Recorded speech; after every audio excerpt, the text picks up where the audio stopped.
Good morning everybody. कैसे हैं आप सभी लोग।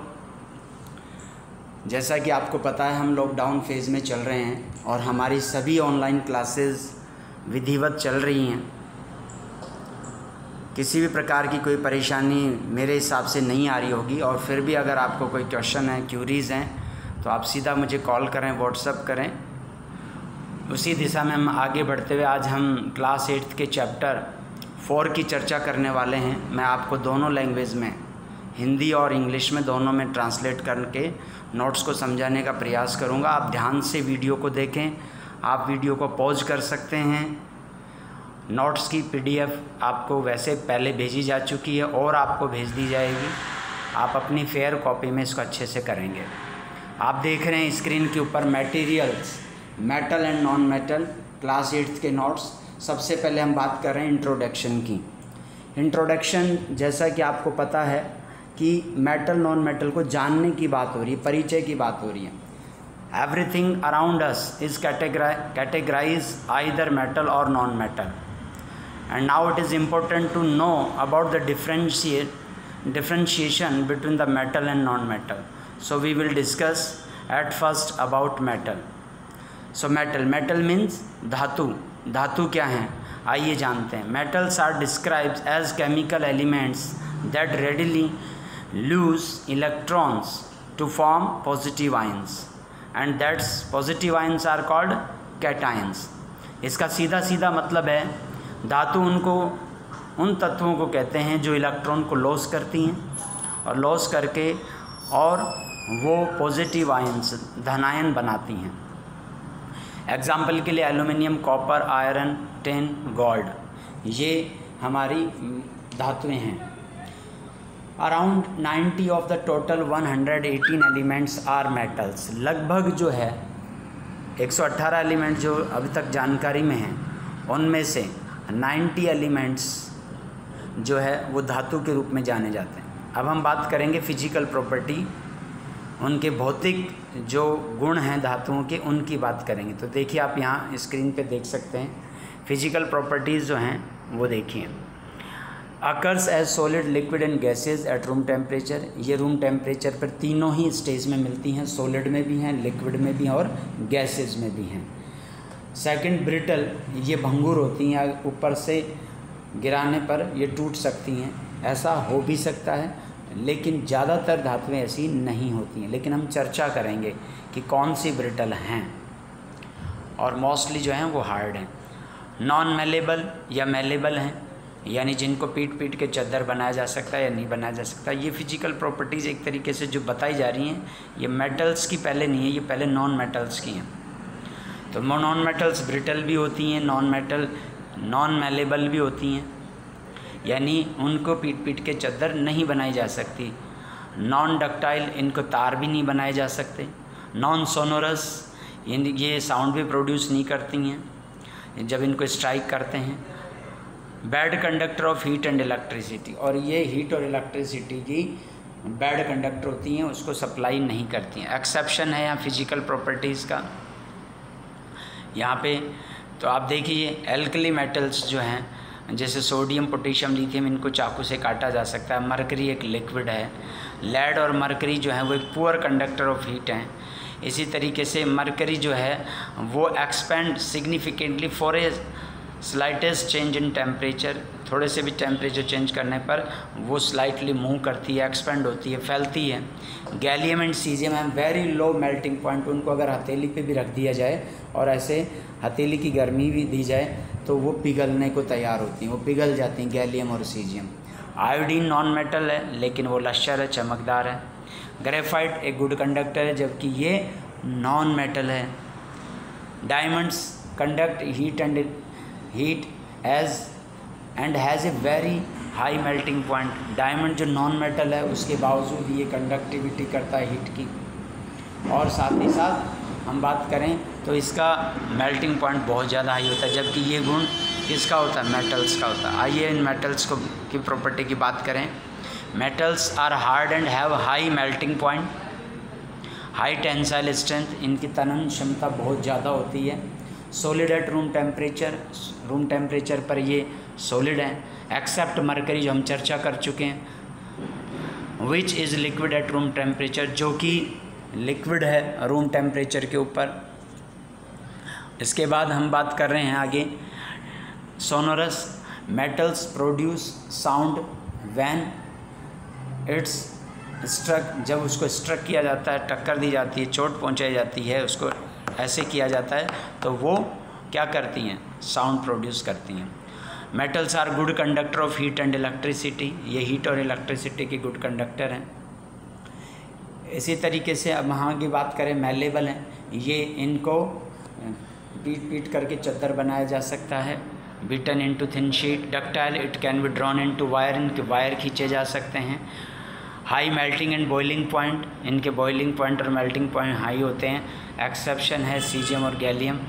डेंस हैं ये, डेंस मीन्स आप समझ रहे हैं कि इनका हम ये काफ़ी इनके जो पार्टिकल्स हैं वो सघन होते हैं।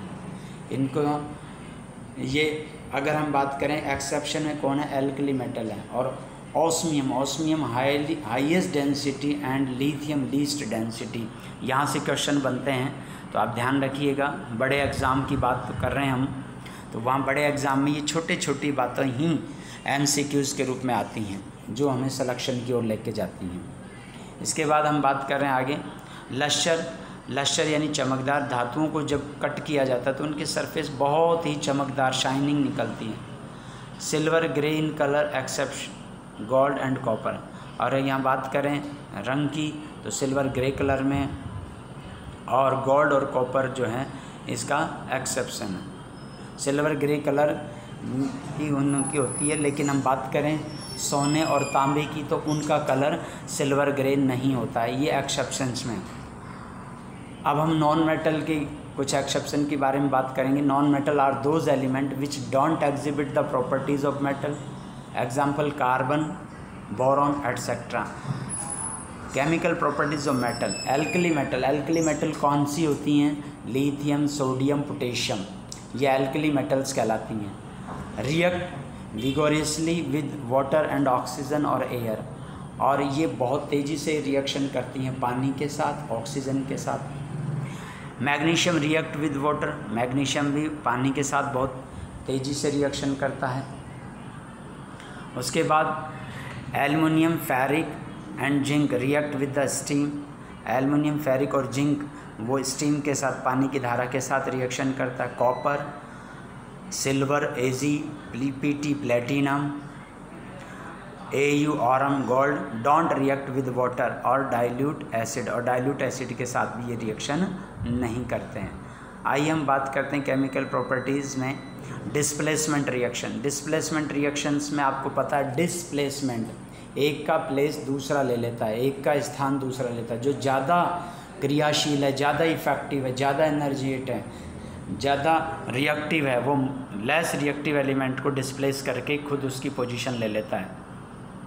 So this is the definition, a more reactive elements displace a less reactive elements in a solution is called displacement reactions. Suppose that zinc is more reactive than the copper, so then zinc when react with copper sulfate solution, it displace copper and form zinc sulfate, and copper is separated. Such as aluminium, aluminium react with ferrous oxide molten जो state में होता है उससे alumina बनता है Al2O3, और ferric जो है वो सेपरेट हो जाता है। तो ये डिस्प्लेसमेंट रिएक्शन है। Metal react with oxygen burn in air. Metal जब ऑक्सीजन से रिएक्शन करती हैं तो जब हवा में वो जलती हैं, वो मेटल को ऑक्सीजन से रिएक्शन करा तो मेटल ऑक्साइड बनता है जो बेसिक होता है। सोडियम और पोटेशियम इनको इमर्ज किया जाता है, डुबो के रखा जाता है, किस में, कैरोसिन के अंदर, because they react vigorously with oxygen and catch fire, क्योंकि वो ऑक्सीजन के साथ बहुत तेज़ी से रिएक्शन करती है और आग भी पकड़ सकती हैं। पोटेशियम को ऑक्सीजन से करेंगे तो K2O, पोटेशियम ऑक्साइड जो विगोरस रिएक्शंस में के रूप में जाना जाता है। इसी तरह magnesium, aluminium, zinc, PB lead react slowly with the air and form a protective layer of corrosion. और इस तरीके से जो है ये धीरे धीरे रिएक्शन करते हैं और इनके ऊपर एक प्रोटेक्टिव लेयर कोरोजन की बन जाती है। Magnesium react with oxygen and form magnesium oxide. Magnesium burn with the white dazzling light, और मैग्नीशियम जो है वो एक डिजलिंग लाइट के साथ धीरे धीरे बर्न होता है ऑक्सीजन से रिएक्शन करने पे। Such as aluminium also react with oxygen and form alumina oxide. Aluminium भी ऑक्सीजन से रिएक्शन करके एल्युमिनियम ऑक्साइड बनाता है। लेकिन हम बात करें सिल्वर, प्लेटिनम और गोल्ड, जो कि ज्वेलरी में बहुत ज़्यादा यूज़ होते हैं, ये कभी भी एयर में बर्न नहीं होते हैं और ये रिएक्शन भी नहीं करते हैं, ये लेस रिएक्टिव हैं। और सबसे लीस्ट रिएक्टिव की बात करें तो वो है प्लेटिनम। प्लेटिनम जो है वो सबसे कम रिएक्टिव है, वो रिएक्शन नहीं करता है। और अगर हम बात करें महंगाई में तो सोने से भी महंगा होता है प्लेटिनम। अब हम बात करेंगे basic oxide of metal. Basic oxide में आप देखिए, some metallic oxide get dissolve in water and form alkali solution. कुछ जो मेटेलिक ऑक्साइड हैं अगर उनको पानी में डिज़ोल्व हो जाते हैं तो वो क्या बनाते हैं, वो एल्कलीज बनाते हैं। यहाँ देखिए सोडियम ऑक्साइड है, उसको पानी से रिएक्ट करवाया और रिएक्ट करवाने पे सोडियम हाइड्रोक्साइड बन गया। इसलिए ये हाइड्रोक्साइड बनने से क्या हो गया, बेस। और बेस क्या होते हैं, ब्लू लिटमस को रेड करते हैं या रेड लिटमस को ब्लू करते हैं। एसिड और बेस में आपको लिटमस का मैंने आपको एग्जांपल दिया था, तो आपने देखा था कि ब्लू टू रेड, नीला, हिंदी में भी कहते हैं नीला, नीले से लाल करते हैं वो एसिड होते हैं, और लाल से नीला करते हैं वो बेस होते हैं। तो ये यहाँ बेस है, इसलिए red litmus convert into blue. अब हम बात करते हैं आगे पोटेशियम हाइड्रोक्साइड, पोटेशियम ऑक्साइड की बात करेंगे। वो भी पानी से रिएक्शन करने पे पोटेशियम हाइड्रोक्साइड बेस बनाता है। अब हम बात करें amphoteric oxide of metal. Amphoteric oxide क्या होते हैं? Amphoteric oxides are metal oxide which react with both acid as well as base, जो एसिड के साथ भी रिएक्शन करते हैं और बेस के साथ भी रिएक्शन करते हैं, और ये सॉल्ट और वाटर बनाते हैं, उनको हम कहते हैं एम्फोटेरिक ऑक्साइड। एग्जाम्पल के लिए aluminium oxide, zinc oxide, lead oxide और ये टिन ऑक्साइड, ये जो हैं ये सारे के सारे कैसे हैं, एम्फोटेरिक ऑक्साइड। ये 10th का एक बहुत बार क्वेश्चन पूछा गया है बोर्ड में। तो बच्चों जो 6 में है, 8th में है, 10th में, वही 12th में लगभग हम बात करें 6th, 10th, 8th, 12th, इनके अंदर 50% जो कोर्सेज जो है उसको लेंदी किया जाता है, टॉपिक वही रहते हैं। इसलिए आप अपने जिस क्लास का जो टॉपिक है उसको अच्छे से पढ़ें, जो आपको अगली क्लासेस में हमेशा काम में आने वाला है।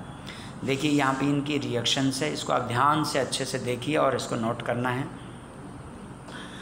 एग्जाम्पल दे रखा है यहाँ एल्युमिनियम ऑक्साइड का भी आपको HCl के साथ भी और NaOH के साथ, ऐसे जिंक ऑक्साइड का HCl के साथ भी और NaOH के साथ भी, एसिड के साथ कर रहे हैं रिएक्शन और उतना ही बेस के साथ रिएक्शन कर रहे हैं। तो इन रिएक्शंस को आप ध्यान से देखिए, क्या क्या बन रहा है उसको आप आराम से कॉपी में नोट करेंगे और इसको लर्न करेंगे।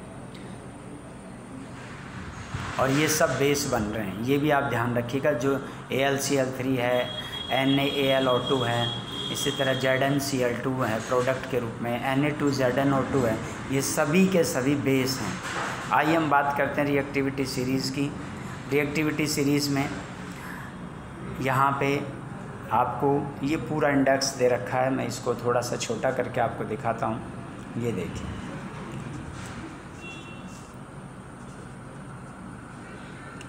सिंबल है यहाँ पे potassium, barium, calcium, sodium, magnesium, aluminium, zinc, ferric, nickel, tin, lead, hydrogen, copper, mercury, silver, gold and platinum. मैंने आपको बताया था platinum is the least reactive element. तो ये जो प्लेटिनम है सबसे कम रिएक्शन करता है। तो ये आप आराम से देख रहे हैं यहाँ पर, ये आपकी रिएक्टिविटी सीरीज़ है, आपको इसको अच्छे से लर्न करना चाहिए। जब डिस्प्लेसमेंट रिएक्शन की बात आएगी तो ये बहुत ज़्यादा काम की है, इनको याद करिए। और मैं इनको जितना मैक्सिमम साइज हो सकता है उतना मैं करके आपको याद करवाने की कोशिश कर रहा हूँ, आप मेरे साथ साथ रिपीट करें। Potassium, barium, calcium, sodium, magnesium, aluminium, zinc, ferric जिसे आयरन कहते हैं, निकल, SN10, Pb जिसे लेड कहते हैं, H4 hydrogen, Cu copper, Hg mercury, Ag silver, Au gold, Pt platinum. इस तरीके से सपोज दैट ये जो क्वेश्चन बनता है वो कैसे बनता है आपको बताएं। यहाँ पे हमने इतनी की बात करते हैं इसको, ये देखिए Zn की रिएक्शन हो रही है किसी Mg कंपाउंड से, MgOH हो सकता है, MgCl2 हो सकता है।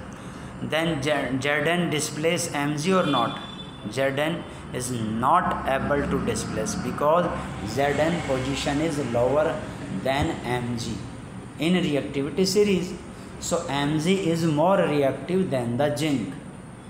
And if we talk about aluminum, aluminum is also least reactive than the magnesium, less reactive, तो मैग्नीशियम से ये कम है।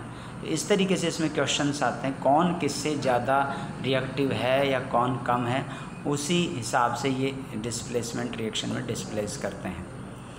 आइए अब हम बात करते हैं metals with water stream. Metal react with water and form metal hydroxide और metal oxide, oxide plus heat, hydrogen and heat. ये देखिए ये रिएक्शंस हैं, आपको मैं थोड़ा छोटा करके दिखा रहा हूँ यहाँ पे।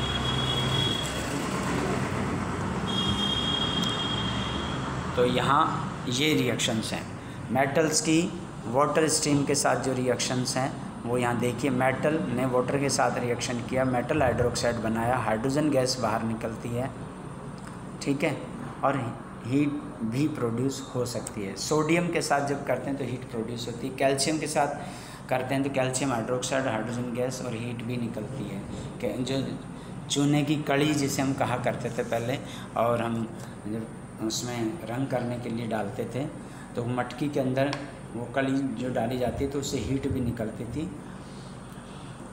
उसके बाद उसको छान के रंग के लिए काम में लेते थे। मैग्नीशियम वाटर से क्रिया करके magnesium hydroxide aluminium water stream के साथ क्रिया करके एल्युमिनियम ऑक्साइड बनाता है, इसी तरह जिंक ZnO बनाता है। तो ये आपकी एक रिएक्टिविटी सीरीज़ का फिर से आपको बताया जा रहा है। अब रिएक्शन है मेटल की एसिड के साथ, देखते हैं आपको ये समझ में आ रहा है वीडियो, यहाँ तक का आपको क्लियर है।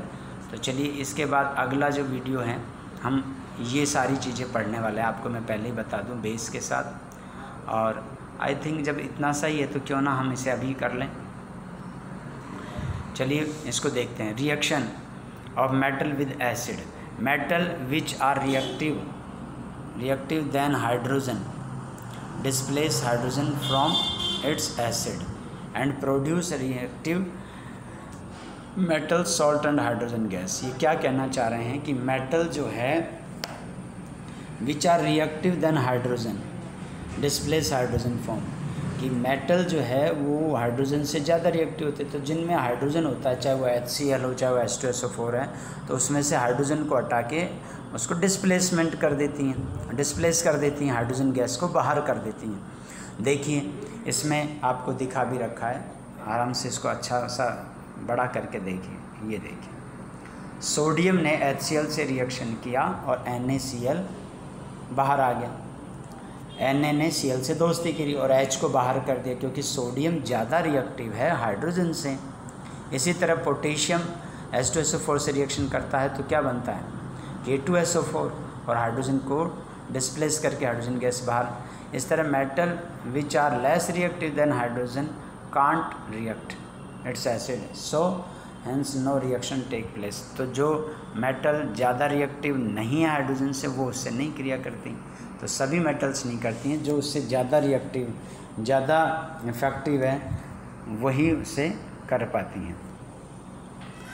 अब हम बात करते हैं कि कैसे जो है मेटल सॉल्ट के साथ कैसे रिएक्शंस होती है, आइए बात करते हैं। ये देखिए फेरिक है और ये मेटल का एक सॉल्ट है CuSO4। यहाँ पे कॉपर से ज़्यादा रिएक्टिव कौन है? फेरिक। आप उसमें जाकर के देखेंगे रिएक्टिविटी सीरीज़ में, तो फेरिक जो है वो कॉपर से ऊपर पोजीशन, इसलिए फेरिक जो है वो डिस्प्लेसमेंट कर देता है कॉपर को। वहाँ कॉपर डिस्प्लेस हुआ, फेरिक ने SO4 से रिएक्शन किया और क्या बन गया, FeSO4। इस तरीके से अब आगे हम बात करेंगे मेटल्स की बेस के साथ। NaOH Zn रिएक्शन करता है, तो यहाँ पर हम बात देख रहे हैं कि क्या बन रहा है, यहाँ सोल्ट बन रहा है, क्योंकि बेस प्लस मेटल मिलने से सोल्ट एंड हाइड्रोजन बनेगा। तो Na2ZnO2 और हाइड्रोजन बाहर। When zinc react with sodium hydroxide it gives sodium zincate. इसको सोडियम जिंकेट कहते हैं, इस फॉर्मूले को। किसको, Na2ZnO2। तो Na2ZnO2 को हम सोडियम जिंकेट कहते हैं, और ये बनने के साथ साथ हाइड्रोजन गैस बाहर आ जाती है। अब इस तरीके से अब हम ये क्वेश्चंस भी आगे कर सकते हैं। इलेक्ट्रॉनिक कॉन्फ़िगरेशन क्या है? इलेक्ट्रॉनिक कॉन्फ़िगरेशन एक तरीके से इलेक्ट्रॉनों का डिस्ट्रीब्यूशन होता है। तो distribution of electrons of an atom और एटॉमिक और molecular orbits it's called electronic configuration. यहाँ देखिए, जैसे आपको कुछ एग्जांपल इलेक्ट्रॉनिक कॉन्फ़िगरेशन के दिख रहे हैं। लिथियम का नंबर होता है 3 नंबर होता है लिथियम का, तो 2 1। इसी तरह सोडियम का नंबर होता है 11, तो 2 8 1। क्योंकि इनके जो इलेक्ट्रॉन्स ऑर्बिट में जाने का जो सिस्टम होता है वो 2 8 18 32 2 8 18 32 रेशियो में होता है। तो यहाँ पोटेशियम का 19 है, क्योंकि ऊपर से नीचे आ रहे हैं, तो इसमें रिएक्टिविटी सीरीज़ में तो इसी तरीके से होगा। 2 8 8 1 होगा। रुबिडियम का 2 8 18 देन 8 एंड 1 होगा। तो ये एल्कली मेटल्स पूछे जाएं तब आपको इन्हीं को याद रखना है। ये सारे के सारे आपके एल्कली मेटल्स हैं, ये देखिए। तो आप इनको अच्छे से लर्न करें कि इनका इलेक्ट्रॉनिक कॉन्फ़िगरेशन एल्कली मेटल्स का क्या होता है। ये देखिए, फिर से याद करिए। Lithium 2 1, sodium 2 8 1, potassium 2 8 8 1, rubidium 2 8 18 then 8 1। तो ये ऊपर से नीचे फर्स्ट जो पीरियोडिक टेबल का पहला ग्रुप होता है, 18 ग्रुप में जो फर्स्ट ग्रुप है उसके एलिमेंट्स हैं जिनको एल्कली मेटल कहते हैं, और उनका ये इलेक्ट्रॉनिक कॉन्फ़िगरेशन है। अब आपको ये क्लियर हो गया होगा। अब हम अगले ग्रुप में की ओर बढ़ते हैं, ग्रुप सेकंड, जिनके एलिमेंट्स को जो बोला गया है वो है alkaline earth metals. Alkaline earth metals first है बेरिलियम 22 है, मैग्नीशियम 282, कैल्शियम 282, 2882, स्ट्रोंशियम 281882। ये सारा का सारा आप जो देख रहे हैं, मैं अपना फ़ोटो थोड़ा छोटा करता हूँ, आपको दिखाने का प्रयास करते हैं। ये देखिए,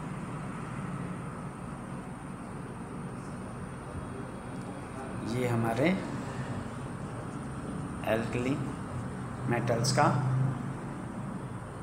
ये देखिए, ये एल्कलाइन अर्थ मेटल है। Group 2 alkaline earth metal. Elements कौन कौन से हैं? Beryllium, magnesium, calcium, strontium. Beryllium का 22, मैग्नीशियम का 282, कैल्शियम का 2882, स्ट्रोंशियम 281882। ये सारे के सारे हैं। इस तरीके से हमने ये सारी चीज़ें जानी हैं। और इसके बाद अब ये देखिए, ये ऑर्बिट्स का होता है किस तरीके से ये इलेक्ट्रॉन्स इसमें जाते हैं। ये कैल्शियम का दिखा रखा है, और ये कैल्शियम ने आउटर ऑर्बिट्स में 2 इलेक्ट्रॉन थे, तो उनको किस तरीके से गिव अप करके 288 रह जाता है। इसी तरीके से यहाँ देखिए, क्लोराइन 17 है, तो ये 1 इलेक्ट्रॉन लेना चाहता है, अपना 8 पूरा करना चाहता है। तो यहाँ पे आप देखिए, इसने 1 इलेक्ट्रॉन गेन किया तो 288 हो गया। इस तरीके से ये आयनिक कंपाउंड्स बनते हैं, और आयनिक कंपाउंड की प्रॉपर्टीज़ आपको यहाँ पे दे रखी हैं। Then physical properties of ionic compounds, lattice structure of ionic compound. किसी भी एलिमेंट्स में जो एटम होता है उनके अंदर जो पार्टिकल्स का जो अरेंजमेंट होता है उसको हम लैक्टिक स्ट्रक्चर कहते हैं। Suppose that sodium that contain 11 electron, but after lose the 1 electron it forms sodium plus cation form, and chlorine which have 17 electron, but after gaining 1 electron it forms anion chlorine minus 1 charge. So these are solid states and these are ionic structures, you can see here, and this is the salt solution. These are melting and boiling point solution. We will discuss in a next video. Okay students, so please be ready yourself for next video and write down all the notes which I have described you in this video, so that we can understand further video in easy way. Okay students, तो आज के लिए हम इतनी बात करेंगे. I think आपको metal non metal की ये सारी चीज़ें क्लियर हो गई होंगी. एल्कली मेटल को भी आपने जान लिया होगा. अब हम अगले वीडियो में मिलते हैं. तब तक आप घर पर रहें, सुरक्षित रहें. जय हिंद, जय भारत.